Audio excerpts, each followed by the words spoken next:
제가 요새 이거 책 얘기할까봐 제가 요거 읽는데 이 책 아세요? 더 해빙이라고? 1kg 늘었시용? 안 됩니다요. 제가 일요일날 가서 확실하게 정리를 해드리고 오겠습니다. 자, 해빙이란 책인데 이게 부제가요. 부와 행운을 끌어당기는 힘이래요. 근데 이제 가을은 천고마비의 계절이기도 하지만 또 이렇게 독서의 계절이기도 하잖아요. 그 제가 이 책에 대한 소문을 듣고 읽기 시작했는데 얼마 안 읽었거든요. 좀 요만큼밖에 안 읽었는데 하루가 너무 행복해지기 시작했어요. 그래서 우리 회원님들한테 이 책을 좀 권해드리고 싶어요. 왜냐면 저희가 코로나 때문에 지금 되게 힘들고 우울한 시기를 좀 보내고 있잖아요. 근데 이제 저희는 운동을 하면서 이것들을 다 즐겁게 지금 극복을 하고 있는데, 운동이라는 게 정신적으로 긍정적인 효과를 주는 아주 좋은 요법인데, 예, 이 책을 읽으면 또 도움이 되실 수도 있을 것 같아요. 유미님 안녕하세요. 경북에서도 오셨군요. 네, 반갑습니다. 오늘 또 누가 들어오셨나요? 소희님 안녕하세요. 김소희님 오셨어요. 예, 예언이 한번 읽어보세요. 이게 글자 수도 많지 않고요. 이렇게 내용이 되게 쉽게 이야기로 쓰여져 있는데, 그냥 지금의 저희에게 40대, 50대에 저희 지금 막 갱년기 막 이런 중년기를 극복하고 있잖아요. 이때 이제 저희가 몸 관리도 해야 되지만 멘탈 관리가 되게 필요한데 되게 많이 도움이 되는 책인 것 같아요. 자, 오늘의 첫 번째 주제, 오늘은 빨리 하고 끝낼게요. 오늘의 첫 번째 주제는 뭐냐면, 추석에 먹은 음식이 다 살될까요? 추석에 많이들 드셨어요? 저도 이번 추석에는 그 전주에 여행까지 시작을 해가지고 진짜 먹방을 2주에 걸쳐가지고 했어요. 물론 그 바디 프로필을 찍고 나서 고삐 풀려가지고 음주도 엄청 했거든요. 추석에 먹은 음식이 살이 될까 되게 걱정되시잖아요. 솔직히 많이 드셨죠? 네, 뭐 드셨을까? 송편, 밥, 혜정님이 약한 게 약과, 한과, 전, 또 뭐 잡채, 뭐 이런 송편, 뭐 이런 종류들이 되게 많이 추석이 저희를 유혹하잖아요. 기름에 묻힌 거, 탄수화물, 약과가 약점이세요, 혜정님은. 근데 너무 걱정하지 않으셔도 됩니다. 이렇게 먹고 내 몸에서 쓰이고 남은 열량들은요, 바로 지방으로 가지 않고요, 한번 거쳐요. 어디를 거치냐면 글리코겐이라는 형태로 간과 근육에서 임시로 저장이 되게 됩니다. 그런데 이게 똑같이 양을 많이 먹어도요, 어떤 사람은 글리코겐으로 가고요, 어떤 사람은 바로 지방으로 가요. 다시 말씀드리면, 어떤 사람은 먹은 게 바로바로 살이 되고요, 어떤 사람들은 먹은 게 살이 안 되고 있다가 다시 다 쓰여버려요. 이게 왜 그러냐 라면, 그 전에 내가 어떻게 행동하고 살았느냐가 비밀이 있어요. 지금 우리 회원님들처럼 매일매일 운동을 하고 계신다 이러면 일단 지방으로 가지 않을 확률이 높습니다. 거기다가 평소의 식습관이 규칙적이다. 먹었다 안 먹었다, 굶었다 먹었다 이렇게 안 하고 규칙적인 식사 패턴을 갖고 계신다면 잉여 에너지는 무조건 글리코겐으로 변환돼서 근육과 간에 저장이 돼요. 그리고 나서 지금 이렇게 명절이 끝나고 저희가 운동을 하면서 하루에 먹는 칼로리를 한 30%에서 40% 정도 줄이게 되면 바로 명절 때 쌓였던 전이랑 송편이랑 다 에너지로 쓰여서 날아가게 돼요. 그래서 명절이 지나서 지금 혜정님이 1kg가 늘어났다고 하셨잖아요. 지금 하고 계신 식단을 내일 모레까지 하시면 그러면 다시 원복됩니다. 그러니까 걱정하지 않으셔도 돼요. 탄수화물도 이 과하게 급작스럽게 섭취를 하면 이렇게 물 마셔서 체중이 늘어난 것 같은 그런 효과가 있어서, 왜 물 마셔서 늘어난 체중 어떻게 돼요? 화장실 가면은 다시 줄어들잖아요. 그런 것처럼 급하게 먹은 음식들도 3, 4일 조절하면서 그 양을 좀 줄여 드시면 다시 빠지게 됩니다. 그래서 급진급바라 그러잖아요.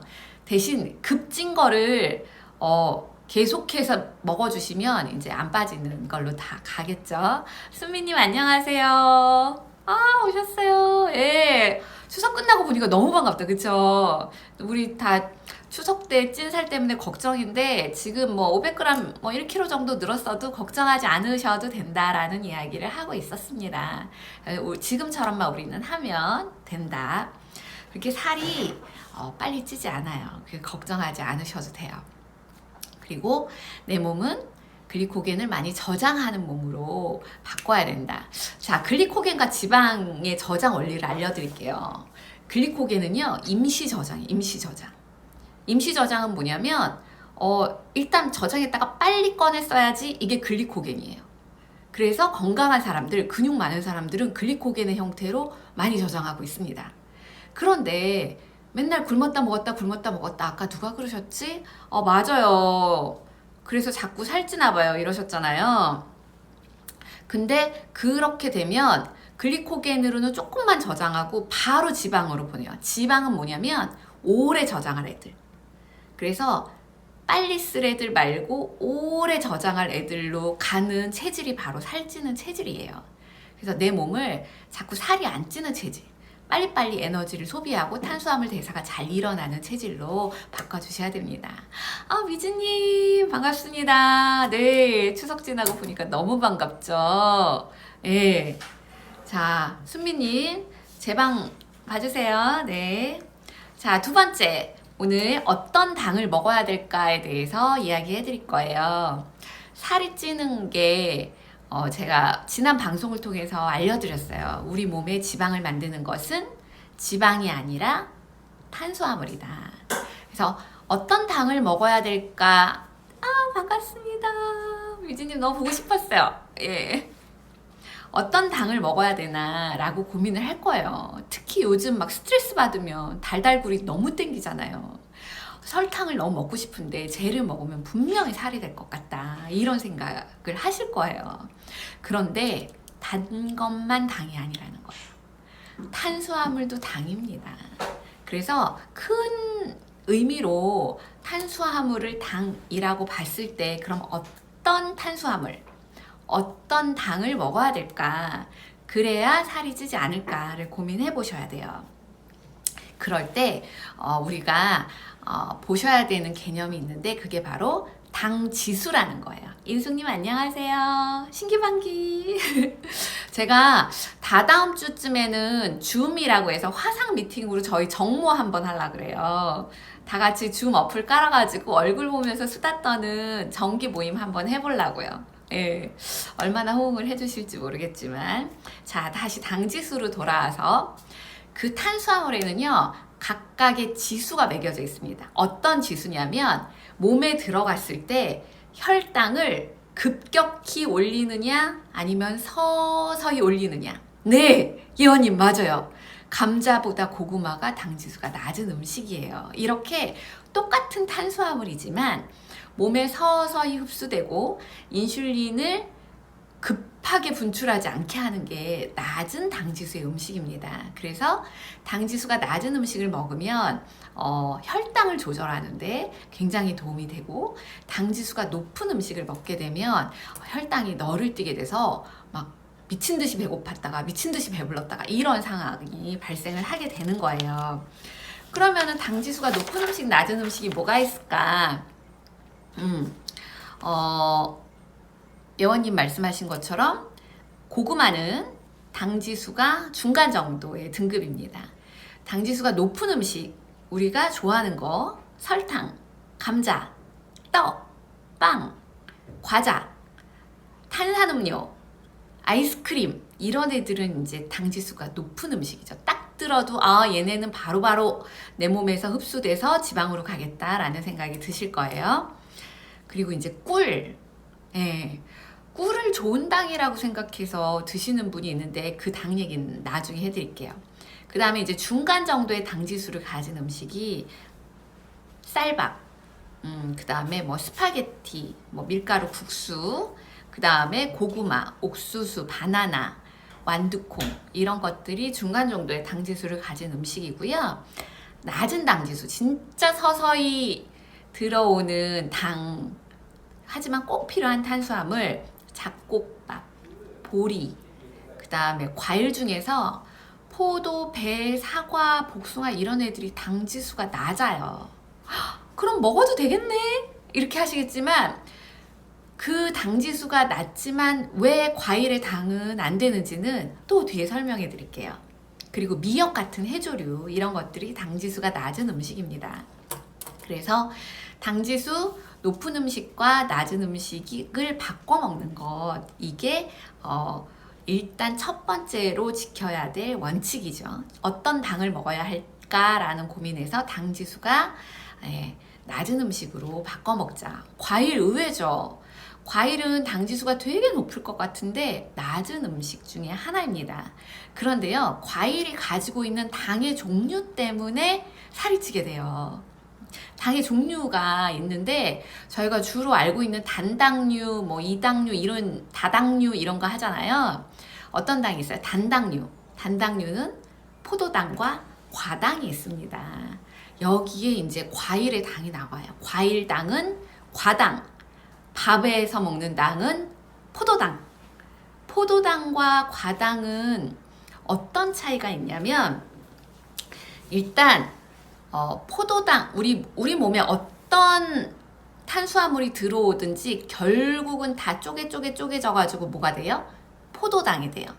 그래서 그 포도당이 됐을 때 몸에서 인슐린이 나오면서 인슐린과 결합해서 세포로 들어가서 에너지로 쓰이게 되는 거죠. 그런데 과당은요, 인슐린이 안 나와요. 이게 왜 문제가 되냐면 포도당이 들어와서 소화될 때 인슐린이 나오면요, 그럼 우리 몸에서 또 어떤 게 세트로 나오냐면 먹지 마라, 배불러 라고 신호를 주는 렙틴이라는 호르몬이 나와요. 인슐린이 나와야 렙틴이 나와요. 그래서 포만감을 줘서 더 이상 먹지 말아야지 라고 신호를 보내줘요. 그런데 과당을 먹으면 인슐린이 안 나옵니다. 그래서 과당은요, 에너지로 대사로 쓰이지 않고요, 바로 간으로 갔다가 지방으로 저장이 돼버려요. 그러면 과당을 많이 먹어 내가. 그런데 인슐린이 안 나오니까 포만감 신호를 주는 렙틴도 안 나와요. 배부른 줄을 모르고 계속 먹게 되는 거예요. 그래서 당지수는 낮지만, 당지수가 낮다는 거는 혈당을 급격하게 올리진 않지만 내 몸에서 에너지로 쓰이는 당이 아니기 때문에 과일당은 먹으면 안 좋다라고 생각하시면 됩니다. 자, 이당류에는 이제 설탕이 이당류예요. 설탕은 포도당하고 과당이 결합한 게 이제 설탕이거든요. 그래서 사람들이 이제 설탕은 다니까 되게 살이 찔 것이다 라고 하는데, 실은 과당이 더 몸에 안 좋고 지방을 축적하게 만들고요. 그리고 액상과당이라고 해서 옥수수 전분으로 만든 당이 있어요. 거의 모든 음료수에 들어가 있고 탄산음료에 들어가 있고 많은 음식들에 들어가 있는 첨가물이 단맛을 낼 때 쓰는 액상과당입니다. 왜 이런 가공식품에 액상과당을 쓰냐면 설탕보다 단맛이 훨씬 강해요. 그리고 원료비가 쌉니다. 설탕이 되게 비싸요. 그래서 액상과당을 첨가해서 만들게 되는 거예요. 그래서 음식을 보시고 성분표를 보셨을 때 액상과당이란 게 들어있다, 그럼 무조건 패스하시는 게 좋습니다. 살을 빼지 않더라도 몸에 절대로 좋은 당이 아니에요. 예. 자, 그리고 이제 올리고당, 혜정님이 이제 올리고당에 대해서 질문을 해주셨어요. 그러면 설탕보다 올리고당이 좋은 거 아니에요? 예, 그런 생각 드시죠? 올리고당은 뭐냐면 단당류는 1개짜리, 설탕 같은 이당류는 2개짜리인데 올리고당은 사슬이 3개 이상 쭉 연결된 애들이에요. 그래서 얘네가요 식이섬유 같은 역할을 해요. 그럼 식이섬유가 요즘에 대두되는 게 뭐 때문에 그래요? 예, 장내에 유익균을 이렇게 유산균을 번식시키는 프리바이오틱스, 유익균의 먹이가 되는 프리바이오틱스가 될 수 있기 때문에 올리고당, 식이섬유가 지금 각광을 받고 있고 홈쇼핑에도 많이 나오고 있는데, 이 올리고당에 약점이 있어요. 얘도 결국에 끊어져서 단당류로 만들어질 뿐더러 저희 시중에 팔고 있는 올리고당이 100% 올리고당이 아니라는 거예요. 여기에 또 이제 뒷이야기가 있어요. 청정원하고 CJ에서 미는 올리고당이 다른 거 아세요? 청정원에서는요 이소말토 올리고당을 밀고요, 그 다음에 CJ에서는 프락토 올리고당을 밀어요. 그런데 그 올리고당이 좋은 거는 맞는데요, 그 함유가 30%? 수분을 빼면 30%, 40% 정도밖에 안 된대요. 그리고 나머지는 단맛을 내기 위해 결국에 과당이 들어가 있다라는 거예요. 그래서 올리고당은 포함되어 있지만 올리고당 자체가 단맛이 너무 약하기 때문에 다른 당을 첨가할 수밖에 없었다. 그리고 단맛이 약하기 때문에 설탕 1숟가락 넣으면 될 거를 올리고당을 훨씬 더 많이 넣게 되는, 그래서 결국에 총량으로 봤을 때는 당의 섭취량이 별반 다르지 않다. 그래서 그냥 올리고당은 기분으로 드시는 거라고 생각하시면 될 것 같아요. 설탕을 사용하실 때 단맛을 낼 때 죄책감 없이 그냥 사용하셔도 될 것 같다는 생각이 듭니다. 저도 왠지 올리고당은 좀 더 건강한 맛일 것 같아서 올리고당을 사용했었는데요. 요번에 이제 혜정님이 질문을 주셔가지고 제가 공부를 하면서 이 올리고당의 진실을 알게 됐어요. 대신에 이제 섬유질로 되어 있으니까 장에 들어가서 일정 부분 작동을 하기는 하겠죠. 그래서 결론적으로는 뭐냐면 액상 과당하고 과당은 먹지 말자. 무조건. 더더군다나 내가 다이어트를 하는 중이라면 과당은 먹지 말자. 차라리 단맛이 먹고 싶으면 설탕을 먹자. 올리고당도 배신을 했어요. 그리고 대신에 전체적으로 섭취하는 당의 양을 좀 줄이자. 왜냐면 당이라는 것은 탄수화물이 저희가 이제 한식 자체가 탄수화물 베이스의 식사로 되어 있기 때문에 그 잡곡을 먹고 이제 곡식 이런 것들을 먹는 한 굳이 당을 먹지 않아도 충분한 당을 섭취하고 있거든요. 그래서 이제 이런 단당류를 섭취하게 되면 지방으로 갈 확률이 높습니다. 그래서 당은 좀 웬만하면 줄이는 게 낫다. 대신에 이제 너무 신경 써서 아니면 머리를 써가지고 막 당 땡길 때 있죠. 예. 그게 왜 그러냐면요, 포도당의 60%를요 뇌에서 쓴대요. 그래서 머리를 쓰거나 막 남자친구랑 헤어져가지고 옛날에, 너무 옛날 얘기인가? 막 마음고생을 하고 그러면 막 살이 쪽쪽 빠지잖아요. 이게 머리를 쓰면 그 에너지가 엄청 소모가 되는 거예요, 포도당이. 그럴 때 당을 보충하는 용도로 단 거, 이런 거는 우리가 또 인생의 행복으로 허용을 해줘야 되지 않을까 싶어요. 미지님 단 거 좋아하지 않는데, 그래도 줄여야죠. 근데 달지 않아도 당을 이미 많이 섭취하고 있다라는 생각을 해 보시면 좋아요. 내가 하루에 당질과 단백질과 지방을 얼마나 섭취하고 있는지를 파악해 보시려면 지난번에 공유해 드렸던 패시크릿이라는 어플을 사용해서 식사를 기록해 보시면 내가 평소 패턴에 어느 정도의 비율로 먹고 있구나가 나올 거예요. 그러면 저희처럼 지금 매일 운동하면서 뭔가 체중 조절을 병행하고 싶다라는 생각이라면 탄수화물을 한 40 정도, 그리고 지방과 단백질을 30 정도로 나눠서 드시면 아주 좋은 식단이 될 것 같습니다. 유미님 머리 많이 써야죠. 그냥 머리 많이 쓰면 늙어요. 우리 생각 많이 하지 말고 즐거운 생각하면서 차라리 몸을 많이 움직이면서 살았으면 좋겠어요. 자, 오늘 라이브도 많은 분들이 와주셨고 진짜 오랜만에 만나서 너무너무 반갑습니다. 예, 식단 다이어리 어플 제가 방송 끝나고 나서 올려드릴게요. 인숙님, 유미님, 미지님, 혜정님, 그 외에 또 누가 들어오셨지?